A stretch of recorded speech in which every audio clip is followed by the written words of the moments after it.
Zach, thank you for part two. It was quite the ride. It was a bumpy ride. I absolutely was on my seat. I kept my phone off and I kept watching the film. I have to ask you, as a fanboy of movies, has there been a sequel or a part two that you have personally waited for? Like for me, Two Towers was a film that I couldn't wait for when I watched Lord of the Rings. For you, has there been a second part that you anticipated? Yeah, I mean, I guess, Empire Strikes Back was probably the biggest one for me because of the just like where I was in my life and but Lord of the Rings for sure I agree with was also a very anticipated because the thing with Lord of the Rings, you knew it existed. It wasn't like you were hoping they'd make a sequel. You knew they made it, so you're like, okay, just give it to us.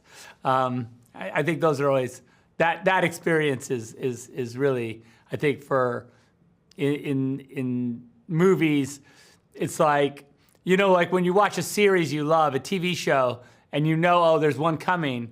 It's kind of a small scale version of what you have with a giant movie. Right. Also, you can't look at a Zack Snyder film and then jump on social media to discuss all the cool slow-mo action scenes. They've almost become like a trademark IP for you, right? Do you think there's a slow-mo scene in a film that hasn't got justice yet, like just in any other film, which you think is really cool, but it hasn't got the attention that it should? A slow mo action scene that hasn't gotten the attention, like I don't know, like a full slow mo scene, but there's always. I'm trying to think of what movies. I think Guy Ritchie uses a lot of slow motion, and people don't really talk about it, that Yes. much. But it's like Guy Ritchie's always like, I'm always like, what about Guy Ritchie? Look at all these. He has like tons of slow motion scenes in his movies, and they're really good. So. Tell me, do you have like a ritual on the last day of shoot? And how difficult or easy is it to let go? Is letting go easy for Zack Snyder? Because when you jump onto a film, then you jump onto the next film. What's the process like? Well, because I do a lot of the movies I've done have like a lot of visual effects in them. So the post production process is not quick. And so even when I finish shooting, I know it's like a year and a half before I'm going to be done with, the process.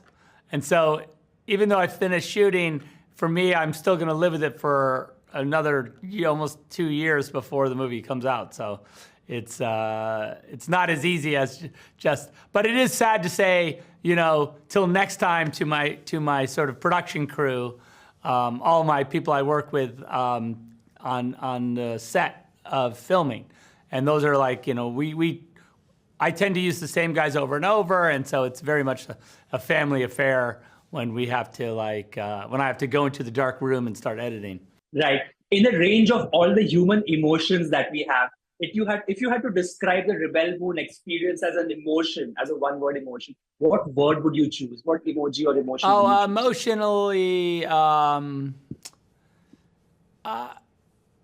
yeah, I think there's triumph. I don't know if that's an emotion, but it's definitely, I think, a thing that you get to feel.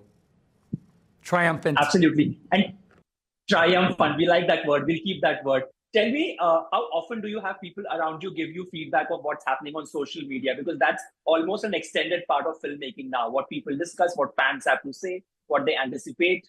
Yeah, I get it I have a lot of people that, a lot of my fans on Vero, who I know really well and trust. I see a lot of what they post, like, of kind of what's happening on social media. My son, I try not to look myself that much just because it's a rabbit hole. And I think if you get down it too deep, you can find out anything about your movie, things that certainly you didn't intend. So it's probably best to kind of to have there be some filter between you and the what's going on. But yeah, it's fun. Sometimes I always say sometimes the internet, every now and then the internet will say something that's so hilariously correct, but it's rare, but it does happen. Right. And my last question to you is there a room in your house where you have a piece of Rebel Moon somewhere on a shelf or a bookshelf or in a closet? Do you pick something from a film and take it back home? I always have. There's always a couple things I like.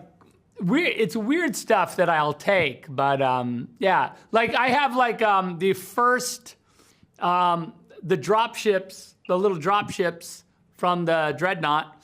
We 3D printed one like really early on that I used like, to kind of like go, okay, then the ships are gonna, and that one I kept, and it has like, I wrote my name on it because it says like Zack's dropship to explain the movie, to help out people understand what's, so that one's up, just I put on my desk in my office. Oh wow, that better not land up on eBay. Just giving you a word of caution. Good one for eBay. Thank you for Rebel Moon. Absolutely enjoyed the movies, and thank you for the experience, Zack. Oh, thank you. Appreciate it.